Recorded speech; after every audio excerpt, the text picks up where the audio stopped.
them, Charlie. Johnny, our government's misleading us, you reckon? Are we being misled, Johnny, by governments? I think we bloody well are, I mean. I look around the world and I see a world misled in total. President Joe Biden, that's a disaster. If not mired in all sorts of, sleaze and corruption. Oh, Jesus, it seems to be what happens these days. The governments just tell you any bloody thing, and we're all supposed to believe it. Now listen, Johnny, would you trust this particular bloke? No, I don't trust him. Or this bloke? I wouldn't trust him either. Or this bloke? I don't have much faith in him. And what about the king of them all, good old bloody Joe? Let me say this simply and clearly. Oh, Jesus, no. We hold these truths to be self-evident. All men and women created by God. You know the thing. You know how we talk about it. Are we the people? Folks. Leadership and honesty. Jesus Christ, it's sadly lacking in that bunch.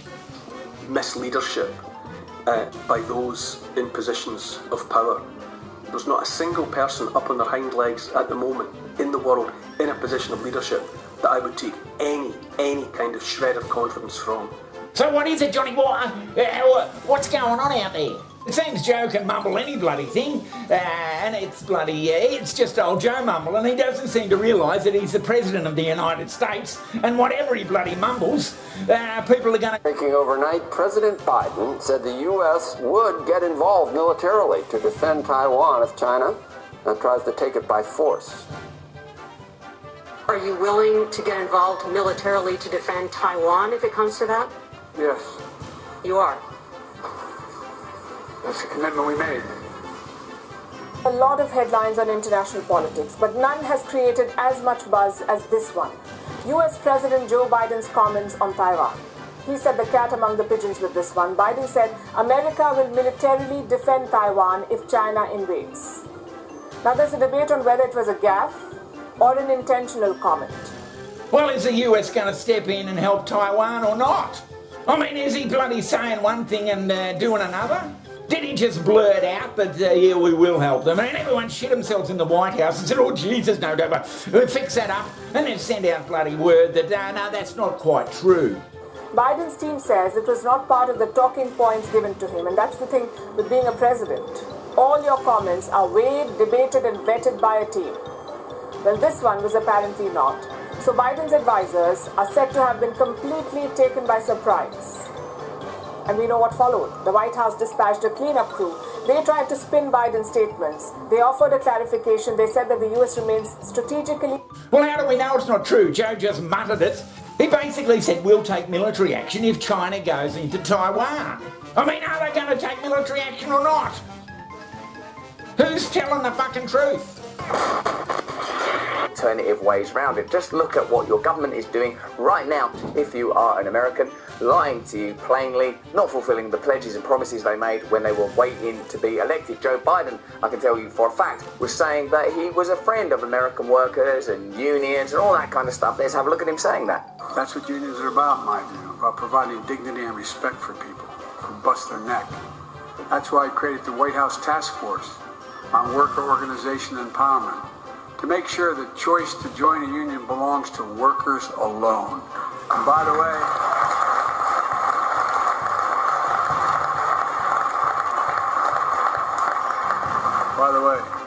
Amazon, here we come. Does old Joe think that we don't bloody record this stuff and can play it back what he said 3 months ago or whatever? Is that what he thinks? Things to be straightforward and wants the president to be like a granddad or a grandmother or some sort of parental figure that you can trust and rely on, that will go and get the baddies. You want to see life in those terms, but the truth is this: the Biden administration has just awarded a $10 billion contract to Amazon. Yeah, here we come with $10 billion for you. Is he still thinking we're living in the bloody 1920s or something? And while we're on the media, Johnny, have you heard what's going on in Sri Lanka? Sri Lanka? Well, I've heard a little bit about it. Yeah, Sri Lanka. I don't see much of it on TV, but apparently Sri Lanka's on its bloody hands and knees and the fucking country could go under any minute. I look around the world at Sri Lanka. Sri Lanka has, at the moment, Sri Lanka has fallen. Brazil, Chile, Argentina, Colombia, Venezuela, Peru, Ecuador, all of them fell like dominoes. They faced deep recession, high inflation, mounting debt, unemployment, and slow economic growth. 3 decades on, is history about to repeat itself? Look around you. Developing countries the world over are struggling with a sovereign debt crisis. One of them has already succumbed, Sri Lanka. Its economy has collapsed, ballooning debt and shrinking foreign reserves. There isn't enough money to pay for basic necessities. And they're not the only country that's suffering like that. Have a look at this. Days before Russia invaded Ukraine, the World Bank issued a warning. Developing nations face a looming debt crisis. The World Bank named 70 countries. How many countries? 70 low and middle income countries facing debt repayments worth $11 billion. The report said this burden could crush their economies in 2022. Together, they represent 1.7 billion people. That's more than 1/5 of humanity. There are 69 countries that face all the three risks: food, energy, finance, all three. 69 countries could go the Sri Lanka way. 25 in Africa, 25 in the Asia Pacific, and 19 in Latin America. Which countries are these? We'll start with Egypt, the land of pharaohs. Next, we have Tunisia, the birthplace of the Arab Spring. The same warning has been issued for Lebanon. Then we have Argentina, the land of tango. Also, some other Latin American countries are also at risk, like El Salvador and Peru. They face hyperinflation in commodities, tumbling bonds, food shortages. So we're leading ourselves down a bloody track that not many people seem to know about. So, Johnny, are they not telling us stuff to keep us passive and in some sort of order? So, in summing up, Johnny, I think we are bloody misinformed. In fact, we can't be misinformed if we're not informed about a certain thing in the first place. This claim of Henry David Thoreau's is true, that we must be broken before we become enslaved and submissive. Then we are a broken population. For most of us are submissive to a fault. We do what we are told, no matter how absurd, idiotic, or immoral, so long as the command comes from a politician, bureaucrat, or scientist. In exchange for protection from relatively trivial threats, we have given away our freedom and are permitting the rise of a truly deadly threat, totalitarianism. I mean, the mainstream channels in Australia, Johnny, they spend more time telling you the fucking weather, what it's like up in Brisbane, than what might be happening of international bloody significance somewhere around the world. With $10 billion for you.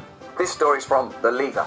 The Biden administration has re-awarded a massive $10 billion federal contract to Amazon, even as the president is facing mounting pressure to fulfill his promise to halt such contracts to companies that refuse to remain neutral in union elections. The contract decision came as Amazon responded to its workers' first successful union drive by busting the organising drive that followed. So in that speech in April, Joe Biden was still April. That's just that. It's only just been April, hasn't it? How can you say in April, Amazon, we're coming for you, and in May say, Amazon, we've come for you. Here's $10 billion. Thank you, sir. At issue is Biden's 2020 promise to ensure federal contracts only go to employers who sign neutrality agreements committing not to run anti-union campaigns. That's a good principle, wouldn't you agree? That the only way that workers currently can have some power in their place of work is collectively. Individually, they are disposable. Hey, is the media just telling us bloody what they want to tell us? Well, I reckon there seems to be some agenda, Johnny, that we just get fed the news that'll keep us compliant and safe and happy. Yeah, otherwise we'll all go, what the fucking hell's going on? But let me tell you, Johnny, and all the thousands of the Ask Johnny channel viewers out there watching, the Ask Johnny channel, we're going to stand up for freedom of speech, human rights, and every other bloody thing that we can think of, because that's what a good bloody hard-hitting news channel does. That's telling them, Charlie. Well, Johnny, it's been another bloody rib-tickling bloody episode. Thanks for your time.